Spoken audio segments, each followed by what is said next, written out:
तो दोस्तों शुरू करते हैं आज की इंफरा न्यूज। पहली खबर जो आ रही है वो है नेशनल ग्रीन ट्राइब्यूनल से, जिन्होंने डिसमिस कर दिए है series of petitions challenging the environmental clearance granted to the 80,000 crore great Nicobar mega infrastructure project. तो दोस्तों आप जानते हो ये हमारे लिए एक स्ट्रेटेजिक प्रोजेक्ट है, पोर्ट डेवलप करना, ट्रांसशिपमेंट हब डेवलप करना, और इसके वजह से यहाँ पर ये जो ओवरऑल प्रोजेक्ट है इसको बहुत ज्यादा फॉरेन इंटरफेरेंस का भी सामना करना पड़ता है और कोर्ट्स के अंदर पिटिशंस फाइल करना एक प्राइमरी मीडियम इसके लिए है। लेकिन चीजों को समझते हुए कोर्ट ने, स्पेसिफिकली सुप्रीम कोर्ट ने जो है यहाँ पर कई सारे पिटिशंस को जो है खारिज कर दिया है। बोला है कि there is no good ground to interfere, और जो यहाँ पर मेजर्स लिए जा रहे हैं एनवायरमेंटल प्रोटेक्शन के लिए, जो कॉम्पनसेशन किया जा रहा है, जिस तरीके से ग्रीन टेक्निक्स के साथ में चीजों को डेवलप किया जाने वाला है, तो वो चीजें एडिक्वेट है और इसके लिए कोई भी यहाँ पर पिटिशन जो है वैलिड नहीं है। अगली खबर दोस्तों आ रही है भारतीय रेलवे से, जिन्होंने लॉन्च किया एक major cleanliness reform aimed at transforming hygiene standard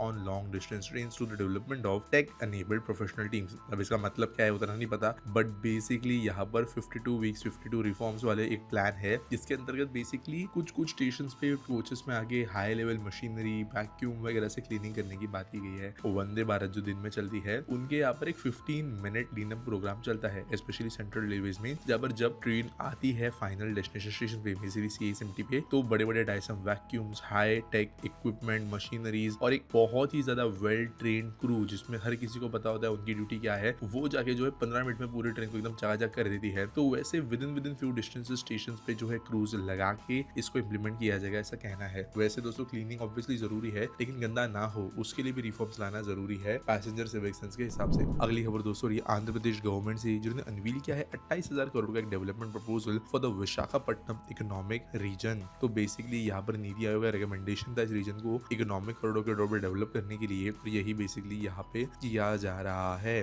Amravati economic region जो कि एनटीआर, कृष्णा, गुंटूर, वेस्ट गोदावरी, प्रकाशम डिस्ट्रिक्ट्स में से जाएगा, उसको यहाँ पर ब्लूप्रिंट बना के डेवलप किया जाएगा। अगली खबर दोस्तों ये rail passengers travelling between Gujarat and Rajasthan से रिलेटेड, जो कि बेनिफिट होने वाले हैं from the new Vande Bharat express service linking Asarwa and Ahmedabad. तो कल ही ये सर्विस शुरू कर दी गई है। कमर्शियल ऑपरेशंस वैसे कल से शुरू किए जाएंगे, टिकट वाले ऑपरेशंस, और यहाँ पे इसकी वजह से एक और वंदे भारत कनेक्टिविटी देश के अंदर लोगों को मिलेगी। अगली खबर दोस्तों यूनियन कैबिनेट से, जिन्होंने लॉन्च किया है 1 लाख करोड़ का अर्बन चैलेंज फंड। तो लोगों ने इसके बारे में न्यूज सुनी होगी। बेसिकली यहाँ पर कई सारे प्रोजेक्ट्स कॉस्ट को 25% तक फंड किया जाएगा, पीपीपी मॉडल में आने वाले प्रोजेक्ट्स को फंड किया जाएगा, और market link, outcome driven, reform driven development models को यहाँ पे शहरों को बेहतर बनाने के लिए इंप्लीमेंट किया जाएगा। एक्जैक्टली क्या है ये कुछ समय बाद पता चलेगा, मैं वीडियोस पे जरूर बनाऊंगा। आज पीटी सॉल्व के बारे में बात करें तो पृथ्वी सिंह पूछते हैं why don't metros build real estate projects like Hong Kong MTR. तो देखो ऐसा नहीं है कि हमारे मेट्रो प्रोजेक्ट्स या मेट्रो अथॉरिटीज रियल एस्टेट में डैबल नहीं करती, बहुत बड़े लेवल पे, चाहे फिर वो नागपुर मेट्रो हो, दिल्ली मेट्रो हो, मुंबई मेट्रो हो, तो कमर्शियल रियल एस्टेट काफी ज्यादा डेवलप किया जाता है। इनफैक्ट मुंबई मेट्रो लाइन 3 के अंदर बहुत प्राइमरी लेवल से जो है शॉप्स, बड़े बड़े रिटेल स्पेसेस का इंटीग्रेशन किया गया है। ऑलमोस्ट कुछ स्टेशन अब मिनी मॉल्स की तरह बनाए गए हैं। हालांकि अब तक ऑक्यूपेंसी ज्यादातर स्टॉल्स की हुई नहीं है, लेकिन लिटरली लंबे लंबे 200-200 मीटर के कॉरिडोर्स, जिनमें लाइन से रेस्टोरेंट सेटअप हो सकते हैं, उस लेवल का रियल एस्टेट यहाँ पे ऑलरेडी डेवलप किया गया है, ताकि मेट्रो जो है रेवेन्यू भी कमा सके।